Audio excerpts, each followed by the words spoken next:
Anga foli ni waleɲumandɔ mɛ ka ɲɛsi aw ma Mali kɔnɔ ani Mali kɔkan ni kuma b'a sɔrɔ aw minnu sigilen don k'aw ɲɛmada jabaraniw fɛ walasa faamuya bɛ sɔrɔ aw fɛ.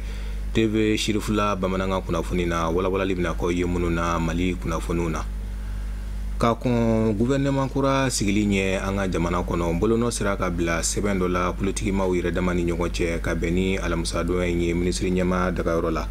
Ka se ka jira bɛɛ la k'a fɔ an ka faso Mali o de bɛ fɛn bɛɛ lajɛlen sanfɛ fanga sinamatɔn ni fanga masurunamaw ka taa se forobatɔw ma bɛɛ lajɛlen y'a jira k'a fɔ bɛnkɛra sɛbɛn mun kan ko a bɛnna u ma. Mariyetu Jalo ni Seru Ɲare u ye mun sɔrɔ ka bɔ yen an ka jɛ ka ɲɛmadaw fɛ. Jamanadenw ka jɛ ka don da kelen fɛ ka bɔ da kelen fɛ ka Mali jɔ fo jɔko ɲuman nin bolonɔbila in bɛnkan sɛbɛn in na o b'o de ko fɔ accord politique de gouvernance o accord in yɛrɛ ye mun ye. Jamana marali la waati dɔw bɛ kɛ u jamana mago bɛ kɛ ka bɛɛ fara ɲɔgɔn kan opposition ko tɛ majorité ko tɛ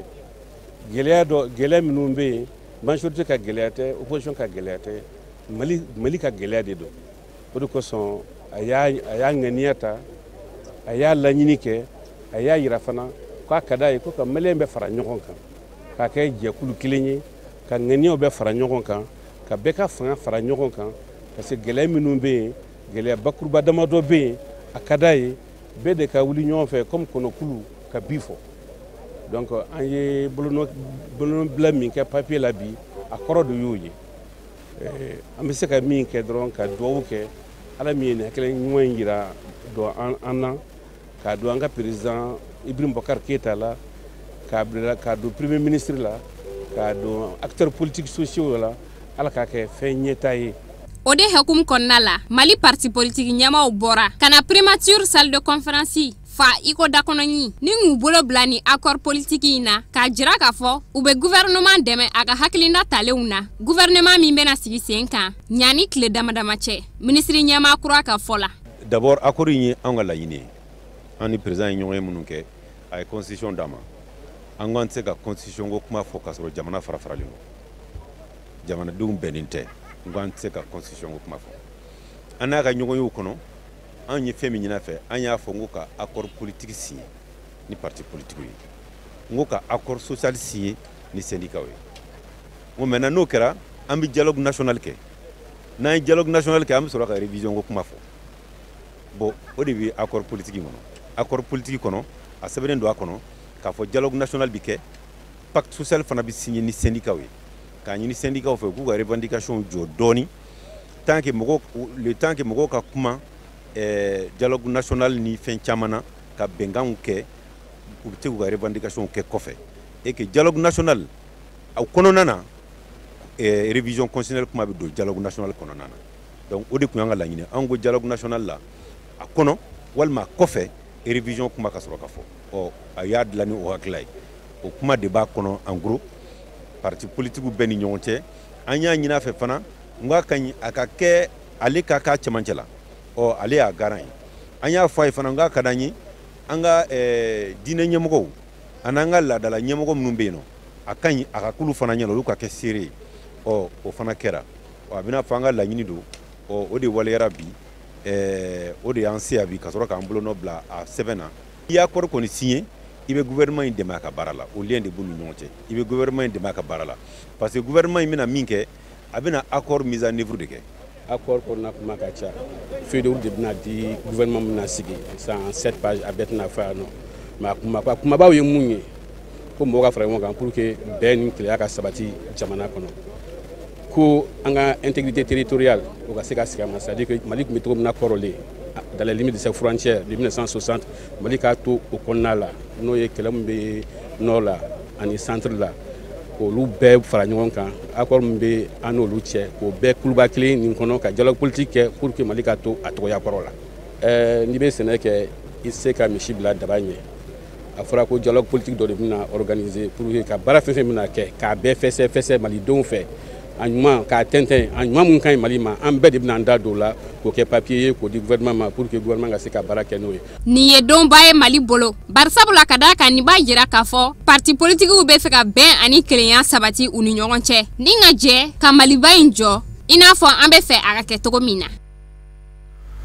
Alisilamaya dɛmɛtɔ Ansaru kungilenna a Seyid Sherifu Usman Madani Haidara ale ye bisimilali kɛ banabakaw la ka bɛn ni avril kalo tile 30 tɛmɛnen olu minnu nana a ka denbaya la ka se ka n'a fo ka barikada ka laban ka dugawu don ka ye ka bɛn ni a sugandile alisilamɛw fɛ ka se ka kɛ Haut Conseil Islamique du Mali ma ɲɛmaa ye. Luti Sidibe ale ka sɔrɔlen don nka Musa Fɔnba ale bɛna walawalali k'an ye.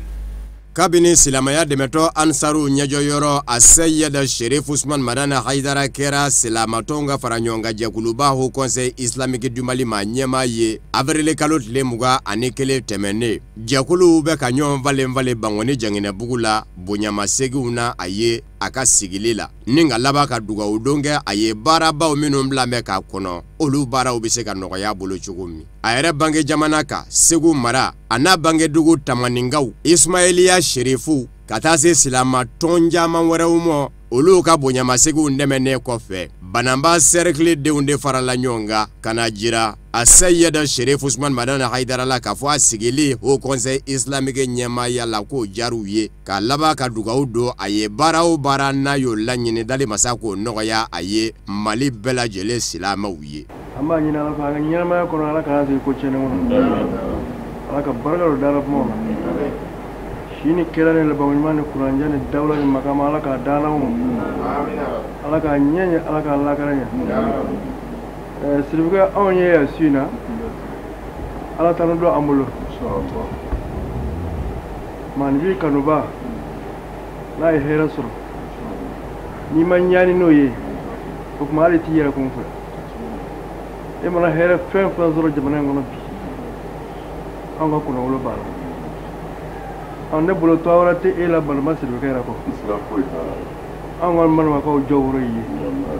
donc n'anw ma ɲaani n'e ka ko ye o kɔrɔ ye ko an t'an yɛrɛ fɛ parce que i yɛrɛ di Ala ma k'i yɛrɛ di balima ma donc ale ne kana bonya barika da jamana ye fɛn min ta k'a kalifa i la n'o ye silamɛ ɲɛmaa ye ya Rabbi Ala k'a k'an bɛɛ bolo hɛrɛ ye k'a k'an bɛɛ bolo si ni kɛnɛya ye k'a k'an bolo labanko ɲuman ye k'a kɛ si kuntalajan ye ka barika don dala kuma na maanifin ko b'i dala kuma de bolo an ka dugawu kɛ Ala ka barika don dala kuma na n'Ala ye barika don dala kuma na foyi ma tiɲɛ. Banamba cercle silamaya dɛmɛtɔ Ansaru Banamba cercle taamadenw na bɔɲɛ in senfɛ banni ye u y'u ka nisɔndiyaw jira ka laban ka dugawu don kɛ baaraba min kalifalen don a Seyid Sherifu Usman Madani Haidara la Ala k'a ta fanga nɔgɔya ye. An nisɔndiyalen ani an fari funnen ni Ala ka bonya dili an ma n'o ye ka an karamɔgɔ Sherifu Usman Madani Haidara kɛrɛnkɛrɛn ka kɛ Mali bɛɛ lajɛlen silamɛw ɲɛmɔgɔ ye ka fara a ka ɲɛmɔgɔya kɔrɔ kan sabu sirifuw ye silamɛya tigi ka kɔrɔ ka tila k'a yira diɲɛ bɛɛ la k'a fɔ an karamɔgɔ n'o ye Sherifu Usman Madani Haidara ye k'a kɛra Mali silamɛ bɛɛ ɲɛmɔgɔ ye o de y'an se yan su in na ka na dugawu kɛ an karamɔgɔ ye Ala ye bonya min minɛ sigi a kɔrɔ ani ka dugawu kɛ dugu bɛɛ lajɛlen n'o ye an ka Banamba ye o de y'an se yan su in na. Mali silamatɔw ka fara ɲɔgɔn kan jɛkuluba Haut Conseil Islamique du Mali ma ɲɛma silamaya dɛmɛtɔ Ansaru ɲɛjɔyɔrɔ a Seyid Sherifu Usman Madani Haidara y'a ka nisɔndiya jira Banamba cercle denw na u ka bɔɲɛ na a fɛ yen nka a tɛ bala a la barisabu ka d'a kan ani Banambakaw ka jɛ bila jɛ tɛ. Ala b'a dɔn nisɔndiya min banna sisan an tɛ se k'a fɔ Ala de ɲɛ b'an dusukun na ne filɛ nin so min kɔnɔ yan Ala ni Banambakaw sababu don Ala ni Banambakaw sababu don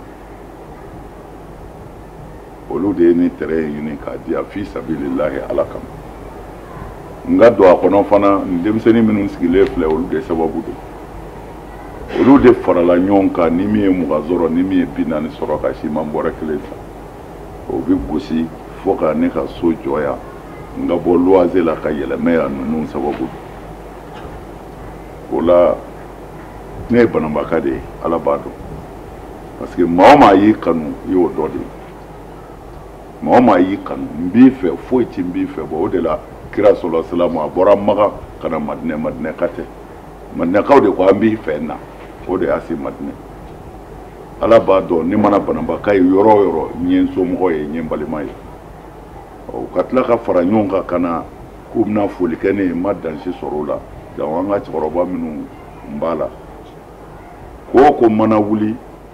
ni cɛkɔrɔba in sen b'a la Hayidara ko la yan u sara bɛ Ala de bolo an bɛ min fɔ dɔrɔn Ala k'aw sara hɛrɛ la an b'a ɲini Ala fɛ jamana in Ala k'a basigi bananba Ala k'a kɔrɔta bananbakaw Ala ka hɛrɛ kunbɛn Ala k'a n'aw dɛmɛ Ala k'a laban ɲɛ Ala k'o kɛ Ala kira bonya kama sɔli ala rasul. An b'aw ladɔnniya k'a fɔ Mali silamatɔw ka fara ɲɔgɔn kan jɛkuluba Haut Conseil islamique du Mali ma ɲɛma silamɛya dɛmɛtɔ Ansaru ɲɛjɔyɔrɔ a Seyida Sherif Usman Madana Hayidara ni bananba sɛrɛkili denw ni ɲɔgɔn jɛ kabini silamɛya dɛmɛtɔ Ansariw ka tɔ sigi kuma don. Juma tɛmɛnen Tugutokaw fɛ denmisɛnw dagayɔrɔ min bɛ n'u k'a ma ko camp de jeunesse o de kɛra yɔrɔ ye kunnafoni kɛnɛ dɔ ka se ka labɛn ye kunnafoni kɛnɛ min bɛ n'a kun dakun de ka se ka kuma ɲɔgɔnya ka ba don lafiyaw ni ɲɔgɔn cɛ walasa an ka jamana an bɛ se ka a tɔnɔbɔ an b'aw ladɔnniya k'a fɔ a kunnafoni kɛnɛ in fɛnɛ a bɛ don cadre min kɔnɔ o de ye festival ye u ko mun ma ko Bakoyi an ka maa minnu kun b'u nɔfɛ taama la o ye Samayira Sanogo ni a ka jatala ye Fuseni Keita. Festival sur le Bakoyi Tugutokaw fɛ a baara ma da seko ani dɔnko dɔrɔn ma fɛn min ye an ka kungo kɔnɔna ye n'a bɛ wele environnement jankan ka to o la an ka ɲɛnamaya tangali kama o de y'a to baara in senfɛ u ye kɛnɛba in sigi walasa ka se ka dakuruɲɛ caman ta ni k'a fɔ mɔgɔw ye walawalaliw nasiraw la kungo kɔnɔna bɛ se lakana cogo min na sanji nafama bɛ se sɔrɔ o min na kɛ sababu ni ka balo nɔgɔya. Seko ni dɔnko a bɛ environnement de kɔnɔ a bɛɛ bɛ bɔ yiriw de la o de y'a to an ye festival yɛrɛ tɔgɔ da o la an ka kungow bɛ se ka lakanta cogo min an ka yiriw bɛ se ka lakanta cogo min an ka kungo kɔnɔ sogow bɛ se ka lakanta cogo min an ka ji kɔnɔ fɛnw sogow bɛ se ka lakanta cogo min an ye a dabɔ o de kama dunaka ye vraiment an y'a labɔ o de kama an b'a da nin dɔrɔn ma dɛ an b'a fɛ fɛn wɛrɛ ka bɔ a kɔnɔ min tɛ nin ye parce que an b'a fɛ ka zéolo yɛrɛ de kɛ Tugoto yan ka se ka kungo kɔnɔ fɛnw k'a bɛɛ mara an bolo Tugoto yan nɔ o de ye an ka laɲini ye ni an y'a sababu sɔrɔ k'a se sɔrɔ an y'a yira Ala la o de y'an ka laɲini ye o de y'a to an ye yiri caman turu an ye yiri min turu bi aw yɛrɛ y'a ye dan t'a la. Maa si dagalen tɛ ni ka dankari jamana si ka ɲɛnamaya la o de o kɔrɔ de ye ko bɛɛ lajɛlen kan ka sen don an ka kungo kɔnɔna lakanani na o baara bɛ kɛ sababu ni ka dɔ fara an ka yiriwali kɔtigɛbali kan min ye décentralisation ye fɔcogo wɛrɛ la fanga cɛbɔli walima ka fanga segin so conférenciers y'a yira k'a fɔ ko o ye baara ye min ni a bɛ yiriwa ka taga ni a baaraw bɛ sen na. Tuguto nin y'a festival ka tako fɔlɔ ye an y'a tako fɔlɔ di k'a fɔ environnement an bɛ se ka jɛ cogo di k'an ka sigida lakana festival tɛmɛ bɔrɔlo kan bi an ye débat conférence débat kɛ k'a ɲɛsin festival bɛɛ ma i y'a fɔ cogo min na a tako fɔlɔ nin an ye conférence bori sigida bɛ se ka na cogo min na développement durable n'o ye ɲɛtaga bada ye o bɛ se ka sabati cogo min na ani décentralisation n'o ye an ka mara cɛbɔli taabolow ye an ka bi conférence borila o thème de kan. Parce que an b'a dɔn k'a fɔ n'an ma mɔgɔdenw jamanadenw hakili lajigi ka festival ni Tugutokaw hakili lajigi décentralisation taabolo la ani ɲɛtaga badaw taabolo la ani sigida lakanani hukumu kɔnɔna la sini t'an ye sini ma n'an m'an cɛsiri bi sini ma an bɛ se k'a fɔ gɛlɛya bɛ yen. An ma ladɔnniya k'a fɔ ko ni sigikafɔ in sen fɛ walawalali kɛra festivaliyow ye ka kɛ ni fanga cɛbɔli walima fanga segiso décentralisation ani an ka yiriwa kɔtigɛbali min bɛ wele développement durable o nafa kan. Denmisɛnw tɔgɔ la jɛkulu min bɛ sigida durunan na n'u k'a ma ko conseil communal de la jeunesse olu ni ka ɲɛmaya so ka bolodi ɲɔgɔnma kɔnɔna na conseil national la u ye kunnafoni kɛnɛ dɔ labɛn ka bɛn ni alamisa dɔ ye ɲɛmɛ kalo tile 2 Palais de la Culture Amadou Ampateba salle de conférence kono kunafundi kenen yere asigira dakuminga o de denmisɛnw ka kan ni jɔyɔrɔ jumɛn walasa bɛn ni keleya u bɛ se ka sabati jamana kɔnɔ Kafune Bacili Ibrahima Kulubali olu ye mun sɔrɔ ka bɔ yen an ka jɛ ka ɲɛmadenw fɛ. Mali denmisɛnw ka jɛkuluba Conseil national de la jeunesse ka bolofara min bɛ Bamako sigida 5nan kɔnɔ olu jɔrɔla kosɛbɛ ni denmisɛnw ka siniɲɛsigi ani an ka Mali jamana lahalaya ye kɛrɛnkɛrɛnnenya la lakanabaliya ko binakun kan o de kama u y'a kanu ni ka barodasigi boloda walasa ka jɛ ka masala ɲɔgɔn fɛ min bɛ kɛ sababu ɲuman ye u ka fura ɲuman sɔrɔ gɛlɛyaw la gɛlɛya minnu ni an ka jamana bɛ k'a latɛmɛ bi ni a degun fanba ani a kɔlɔlɔ fanba ye sifinnakaw de ta ye bɛnko kuma yafa ani sigiɲɔgɔnya duma o de kɛra dakun ye Conseil communal de la jeunesse de la commune 5 du district de Bamako u ka barodasigi ɲɛnamayara min kan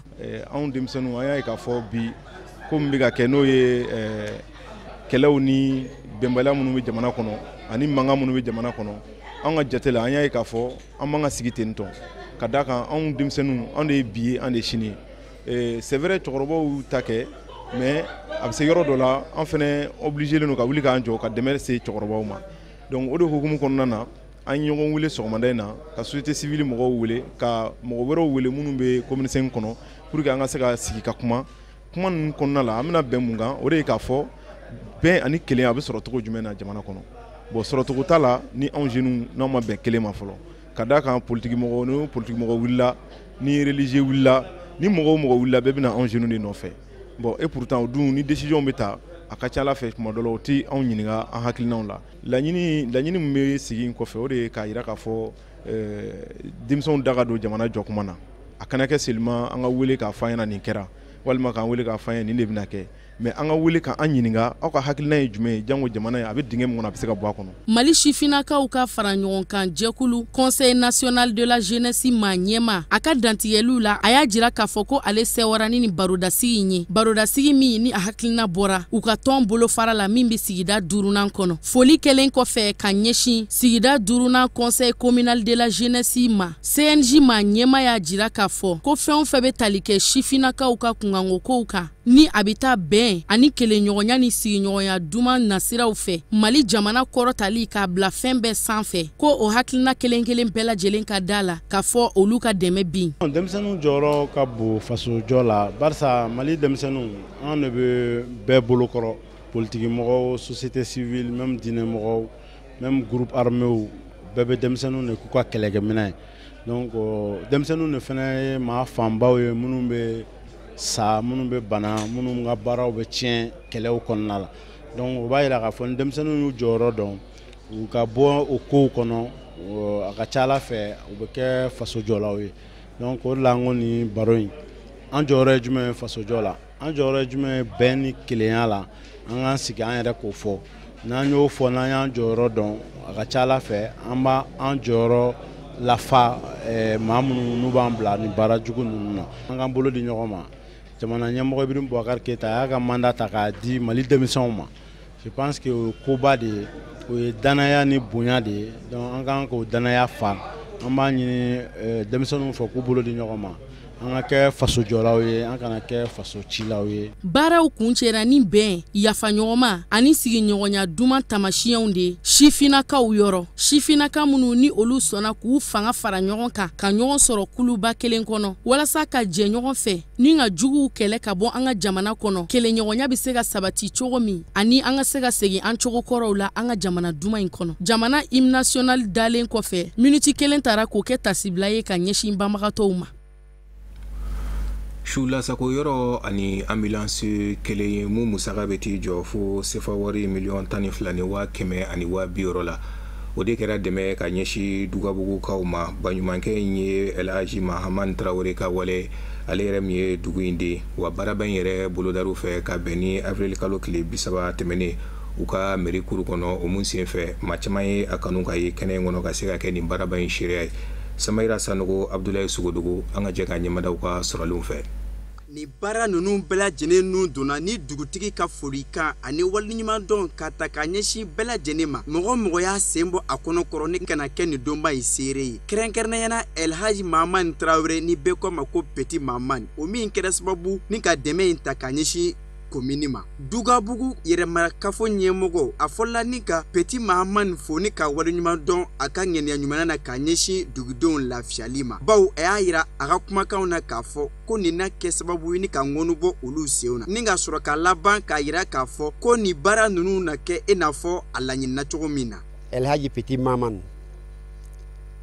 mais bɛɛ b'a dɔn Petit Mahamani de la an fɛ Dugabugu ya donc ale de hakili sɔrɔ k'a dɔn ko gɛlɛya bɛ Dugabugu kan parce que Dugabugu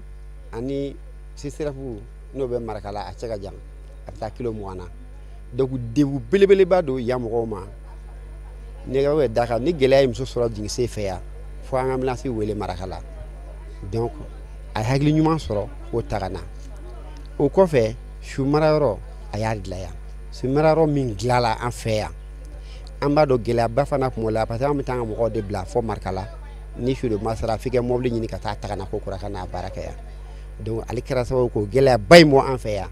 Marakala district sanitaire médecin chef a nisɔndiyalen kosɛbɛ a ye foli ani waleɲuman dɔn ta ka ɲɛsin Elhaji Mahamani Traoré n'a bɛ wele Petit Mahamani ma ka kɛɲɛ ni a ka ŋaniya ɲumanya ye ni ka sɔrɔ k'a yira a ka kɔrɔfɔw la k'a fɔ ko fasoden ɲuman ye maa ye mɔgɔ min ni a bɛ dɔn a ka kɛwale la ka ɲɛsin a ka dugu ma dakuruɲɛ kelen a ka jamana donc morgue nana Dugabugu a bɛna caman bɔ gɛlɛya la n bɛna ambulance nafa ti fɔ ka ban tiɲɛ don gouvernement ye effort caman furu ni ambulance ko la hali ni y'a jateminɛ salon gouvernement ye Marakala district sanitaire ambulance médicalisée di Marakala ma mais gɛlɛya min tun b'an kan halisa n'o ye CSCOM kunda o ye yanni ka tindow bɔ village la ka se CSCOM la o ye gɛlɛyaba dɔ de ye parce que ambulance min bɛ CSREF la ale bɛna tintɔ de ta CSCOM na ka taa CSREF la mais ka bɔ village la ka na se CSCOM na o gɛlɛyaba tun bɛ yen ni ambulance ani morgue min filɛ ka bila Dugabugu commune rurale cɛw ani musow bɛɛ lajɛlen ka bila la o bɛɛ bɛ jamana ɲɛmɔgɔw ka laɲiniba de ma ka sanga ni ministère de la santé ye o min ka laɲini ye cogo min na dɔ bɛ se ka bɔ kɛnɛyako gɛlɛyaw la a ka diya muso kɔnɔmaw bɛ se lasago ka se kɛnɛya tigilamɔgɔw ma cogo min na walasa ka caman bɔ u ka gɛlɛyaw la Mahamani Traoré min ye n'a ye ambulance di Dugabugu CSCOM ma walasa ka banabaatɔ ka donni nɔgɔya ka bɔ u ka dugu la ka na CSCOM la ka bɔ CSCOM la ka taa CSREF la bon o ni a ye su marayɔrɔ fana dilan n'a bɛ fɔ o ma morgue tubabukan na Elhaji Mahamani Traoré n'a bɛ wele Petit Mahamani a ka kɔrɔfɔw kɔnɔna na a ye Ala fo o min y'a to ni ale sera ka nin baara in sigi sen kan bi ni ka tila ka foli ani waleɲuman dɔn ta ka ɲɛsin Dugabugu ka cɛ ani muso ma a y'a yira a ka kɔrɔfɔw la k'a fɔ ko bamananw b'a fɔ ko jigiya foyi tɛ jiriba ye fana kɛra jiriden minnu bɛ ka a lakoli ni ka sɔrɔ ka welewele kan lase Dugabugu cɛ ani muso ma o mana kɛ diɲɛ fan fan fɛ cogo min na bɛɛ bɛ se ka wuli ka jɔ ni ka dɔ kɛ Dugabugu bɛ se bɔ nɔgɔ la cogo min na bon mun ye ne bila nin kɛwale in na Ala de ye n bila a la parce que kabini n yɛrɛ ye mobilitigiya daminɛ fo bi a ka dɔgɔ kɔri min bɛ don dugu kɔnɔ ani kɔri min bɛ bɔ ko n tɛ bɔ a kalama n yɛrɛ ka personnel de ye n ka kɔrɔtala ye donc a limaniya Ala yɛrɛ de y'a di yan donc ni nana jɔ bi a ma bali n na parce que n bɛ bɔ ni kɔri ye n yɛrɛ ka mobili personnel la n bɛ tila ka t'u yɛrɛ ka personnel la ka na n'u ye se bɛ dɔw ye ka taa n'u ta ye ka taa bila morgue la se tɛ dɔw ye ka taa n'u ta ye mais kɛcogo b'a la fu fara tile kan ne bɛ caman dɔn a la yan ɲɔgɔlɔbɔ dɔ senfɛ min kumana gɛlɛya minnu bɛ musola jɔlenw sɔrɔ ka bɔ burusi kɔnɔ na ka taa kɛnɛyasow la tuma min na ni o mako b'a la ani ambulance nafa ani a labaara cogo dugudenw fɛ walasa bɛɛ lajɛlen bɛ se bɔ a nu ma fo ka taa se duwawu ani ala deli caman ka ɲɛsin jamana kɔlɔsumani ma o kɛra ni kɛnɛba in baara kumaba dɔw ye cakɛda min bɛ n'a bɛ wele ko Audacia Communication ale ni a dɛmɛbaga jɛkuluw ka bolodi ɲɔgɔnma kɔnɔna na u sera ka su dɔ sigi sen kan ko su ma ko réseautage after work ka bɛn ni avril kalo tile 30 tɛmɛnen hôtel Salamu kɔnɔ ni nin bɛ kɛ a tako filanan ye u y'a sigi dakun min kan o de ye togoya jumɛnw na cakɛda i bɛ se ka client sɔrɔlen kɔfɛ ka laban ka lasabati ka bɛn ni an ka waati dɔnniya kɔrɔw ye kɛrɛnkɛrɛnnenya la u ko mun ma ko digital Amadou Diallo ani Ibrahima Kulibali ye mun sɔrɔ ka bɔ yen an ka jɛ ka ɲɛma dɔw fɛ su in sigira sen kan ni hakilina mun ye o ye ka cakɛɲɔgɔnya sabati baarakɛda ɲɛmaw ni ɲɔgɔn cɛ walasa u ka laɲiniw ye fɛn mun ye o ka se ka sabati. Déjà en première édition qui era Azalea Hotel la o kɛra succès en bolo alhamdulillah. Shuna yang deuxième édition on met start-up de fara ɲɔgɔn kan on est entrepreneur ani ay mɔgɔ min tɛ entrepreneur ye mais a ka di ye ka don entrepreneuriat kɔnɔna la ani opérateur économique parce que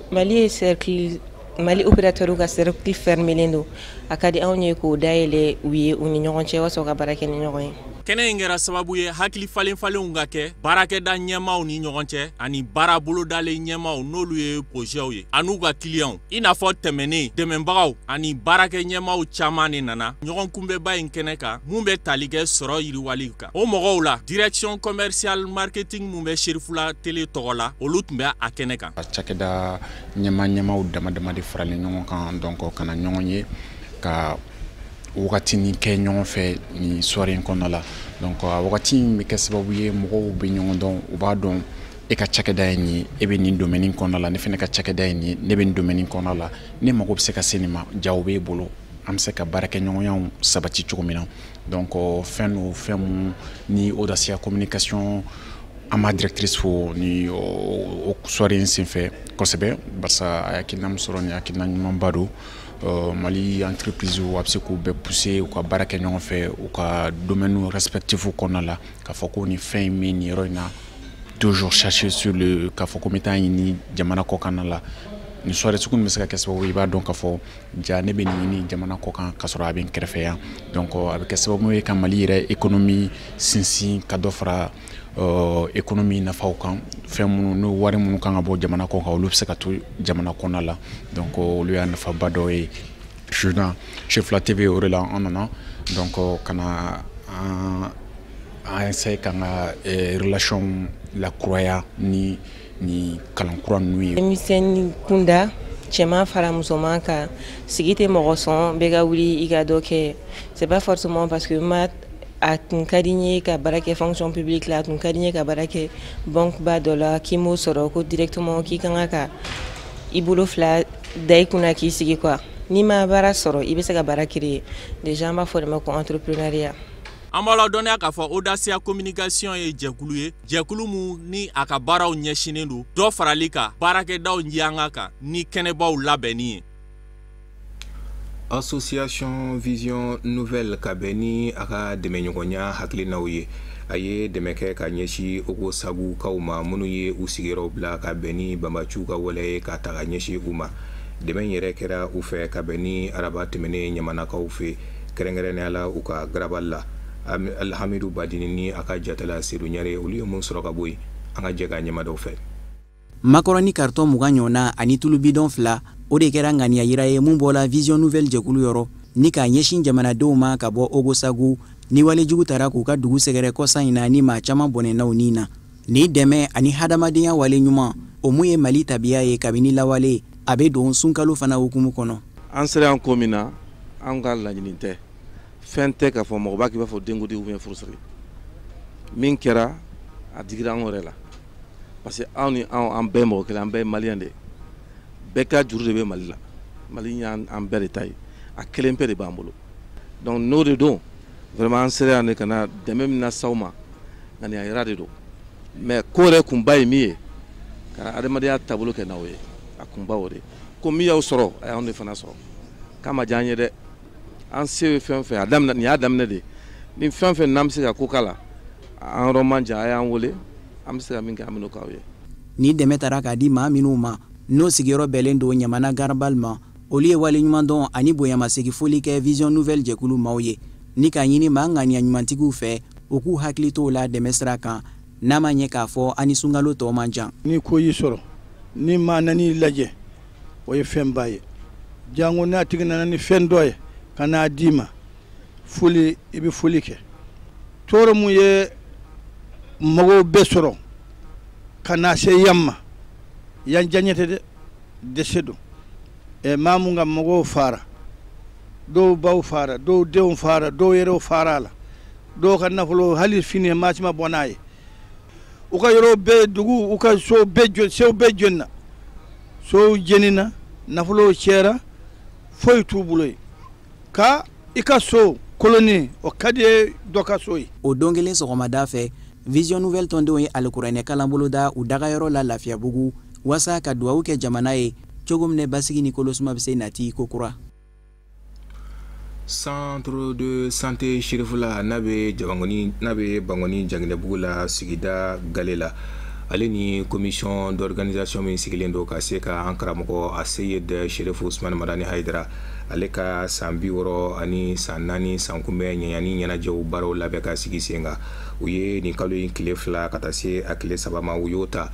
O kɔnɔna na maaw ka se ka taa u yɛrɛ lajɛ fu wari sara a kunkɔrɔ. Bari sabula ka da ka a lawulilen do ka se ka Ala fo ka barikada ni a Seyid Sherifu Usman Madani Haidara ale sɔrɔli ye ka kɛ u ka karamɔgɔ ye. Fatmata ya Kane ani Baba Keta u ye mun sɔrɔ ka bɔ Centre de santé Shirifula kɔnɔ ka bɛn ni alamisa donya in ye an ka jɛ ka ɲɛmadaw fɛ. Anniversaire kama ko consulte mɔgɔw bɛna lajɛ fu ne bɛ mun ɲini population fɛ jamaw fɛ u ka na u kɔni u y'u furakɛ an kɔni bɛ yan nɔ bi k'a daminɛ bi la ka taa bila fo sini na ni bɛ lajɛ fu wari tɛ sara fosi tɛ sara la. An bɛ population wele bila population ma u kana sini parce que an kan ka consultation kɛ tile consultation gratuite tun ye bi dɔrɔn de mais an y'a jugé nécessaire ka prolonger ka kɛ tile 2 ye ka sini fɛnɛ fara kan donc mɔgɔw kana sini ka caya pour que an ka ɲɛw lajɛ parce que bana caman bɛ yen nɔ bana dɔw bɛ yen nɔ u bɛ se k'i sɔrɔ ka sɔrɔ i ma bɔ a kalama donc ni nana n'a a ye an bɛ se ka minnu ta en charge an b'o f'i ɲɛna donc n'an bɛ se ka situation min d'i ma après an b'olu fɛnɛ d'i ma donc o de don. Bi an bɛ don ba la sabula an ka karamɔgɔ anniversaire n'o ye 64 anniversaire du guide donc an ye lajɛli belebele boloda min an bɛ baratɔw lajɛ fu falaki donc bi bɛɛ tɛ se ka ta o sabu kama an ye sini fara kan pour que mɔgɔ minnu ma se ka chance sɔrɔ ka ta bi olu ka se ka ta sini donc lajɛli a bɛ boli lajɛli dabarɔndɔ de kan i b'a fɔ ɲi furakɛ minnu ɲi b'u dimi olu mina m'u ɲi lajɛ fu donc ɲɛdimi bɛ minnu na n'o ye ɲɛ fanfɛla ye n'an b'a fɔ consultation ophtalmologique an b'o fana kɛ ka ɲɛw lajɛ fu falaki farisogo banaw fana lajɛli n'an b'a fɔ ma consultation curative de médecine générale donc an b'o fana kɛ an b'o kɛ fu donc o lajɛli de b'an bolo bi bon opération fan fɛ fana an ye banatɔ dɔw opérer fu falaki donc minnu ka opération ye opération normale n'an b'a fɔ chirurgie les petites chirurgies an y'olu kɛ fu donc olu activité de b'an bolo yan bi caman bɛ yen mais a bɛɛ tɛ se ka jɛ k'a fɔ n'ala sɔrɔ ani banatɔw sera u bɛna kunnafoni jɛlen sɔrɔ a la a ti dan bi ma n y'o de fɔ an b'a prolonger ka taa fo sini minnu ma chance sɔrɔ ka lajɛ bi la sini olu bɛ garisɛgɛ sɔrɔ ka se k'a lajɛ an y'a dabɔ pour que bɛɛ ka se ka taa o de y'a to an y'a kɛ tile 2 ye bɛɛ ka wuli ka na lajɛli kɛ n'i wulila ka se dɔgɔtɔrɔ ma dɔgɔtɔrɔ b'i ka bana ɲini ka ɲɛdɔn fura bɛ sɔrɔ a la joona hali n'i ka kɛnɛ o t'i bali lajɛli la conseil duman bana furakɛ tɛ fura di dɔrɔn ma an bɛ se ka ladilikanw di banatɔw ma surtout an bɛ waati min na sisan n'o ye funteni ka bon u ka ji caman min et puis u ka se ka si fiɲɛ na ani ka funteni éviter ka fini fɛgɛmaw don o ladilikanw caman bɛ an bɛ se ka min di banatɔw ma min ni fura tɛ fankelen fɛ donc an bɛ min ɲini population fɛ u bɛɛ lajɛlen ka na lajɛli kɛ u bɛ ni kunnafoni dumanw bɛ segin so o de y'a nafama yɔrɔ ye. Bamanankan kunnafoni bɛ kuncɛ ni farikolo ɲɛnajɛ kɛrɛnkɛrɛnnenya la u ko farikolo ɲɛnajɛ ma ko yosi kan bido ale y'a ka daw yɛlɛ maaw ye ka bɛn ni araba tɛmɛnen mɛ kalo tile 2 togoya min na farikolo ɲɛnajɛ in n'a bɛ senfili ni bolofili ko fɔ maaw ka se ka dɔn farikolo ɲɛnajɛ nasuguya jumɛnw don wa maa min yɛrɛ kɛra ni farikolo ɲɛnajɛ in sisiba ye an ka jamana kɔnɔ n'u k'a ma ko maître Abdul Wahab Traoré bɛɛ lajɛlen k'a ma ko Bob centre noir 8e dan don ale yɛrɛ kɛnɛ kɔnɔ ka fara maaba caman wɛrɛ kan Isuf Kulibali ni a ka jatala Samba Traoré an ka ɲɛmadaw ka sɔrɔlenw fɛ.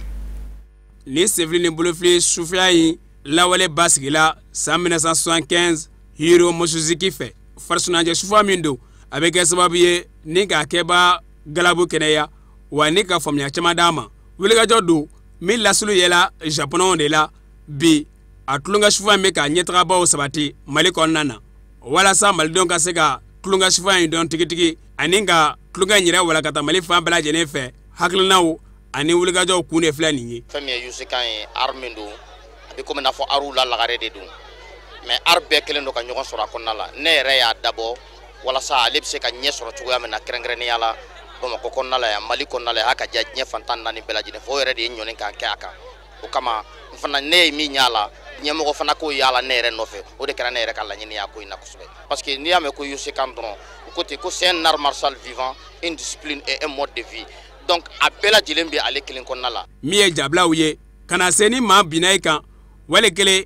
i bɛ fɛ k'i yɛrɛ kumabɔ o jabilaw bɛ kɛ cogoya min na o y'o bɛɛ lajɛlen yira maaw la ani Yosekan bidon bolofara minnu bɛ yen n'o ye Abukan Sodan n'a ɲɔgɔnnaw ye o y'o wulikajɔw bɛɛ lajɛlen dɔnniyaw da kɛnɛ kan ni senfili ni bolofili sufa min filɛ nin ye a tu tigɛbaga Mali kɔnɔ ani maa minnu welela ka na kɛnɛ kan o bɛɛ lajɛlen y'u ka nisɔndiya yira a kun ye ka se ka Yosekan yɛrɛkɛ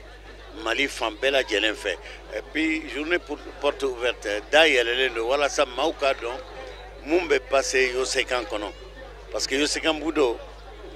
n y'a f'i ye i tɛ miiri technique de combat si la mun t'a kɔnɔ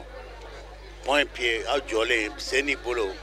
ka se duguma projection ka bin ka minɛ duguma i bɛ se ka mɔgɔ immobiliser cogo di ka minɛ ka sɔrɔ i m'a bana o fɛn bɛɛ de bɛ Yosekan budo kɔnɔ c'est pour que porte ouverte in ka dayɛlɛ mɔgɔw ka don k'a kɔnɔna ye an b'a bɛɛ dɔɔni yira mɔgɔw la an bɛ sigi min na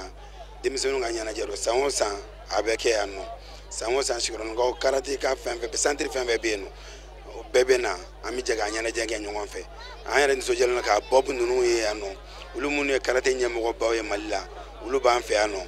bon vraiment k'a yɛrɛ nisɔndiya yira dɔrɔn k'a dɔn k'a fɔ farikolo ɲɛnajɛ min don a ka farikolo yɛrɛ ma kosɛbɛ an bɛ o de la an kɔni an y'a ɲini san o san an ka se ka organiser Sikɔrɔni parce que Sikɔrɔni an sigiyɔrɔ de an bɔyɔrɔ de ye Sikɔrɔni n'an ma se ka fɛn fɛn kɛ sport la donc pour que ka quartier yɛrɛ développer donc an na kun y'o de an kan ka se k'o kɛ farikolo ɲɛnajɛ o ye koba ye jamana yɛrɛ bolo parce que denmisɛnninw de bɛ ɲɔgɔn sɔrɔ n'i ko jamana i b'a fɔ denmisɛnninw parce que u b'a fɔ tubabukan na ko l'avenir d'un pays dépend de sa jeunesse ni jeunesse kɛnɛyalen don c'est sûr que ni Ala ma baasi foyi kɛ o jamana taaɲɛ b'o kɔnɔna la donc o de hukumu kɔnɔna la bi an bɛ bɔ k'an jɔ an ka denfaya kɔrɔ ni Ala ma baasi foyi kɛ fo ka taa s'a dan na an bɛ farikolo ɲɛnajɛ kɛnɛ kan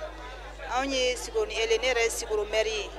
vraiment ni ɲɔgɔnna kɛra ne ka quartier la foyi tɛ ne bolo nisɔndiya kɔ n bɛ Ala deli Ala ka ɲɔgɔnna caya quartier kɔnɔna na aw yɛrɛ bɛ fɔ aw ka baara kɛko ɲuman na Yosekan bidon maaw ma kɛnɛ dan o kelen ka wulikajɔw ma bawo o ye welekan bila senfili ni bolofili sufa minnu bɛ Mali kɔnɔ i n'a fɔ aikido fo ka taa se rusiw ka senfili ni bolofili sufa min bɛ yen n'o kama ko sambo ani karate n'u bɛɛ lajɛlen ye jabilaw kɛ ani k'u ka wulikajɔw yɛrɛ kɛnɛ kɔnɔ sani baaraw ka daminɛ sangani kunkuri kelen tasibilakɛla ka ɲɛsin Mali finitigiw ma o minnu ni binna k'o dɔ jamana makarani baaraw la o fana de bɛ dansigi bi bamanankan kunnafoni sɔrɔliw na mun labɛnna kunnafoni so ɲɛmaya sufɛ ka kɛ ni kuma in ye aw k'an bɛn diɲɛ waati wɛrɛ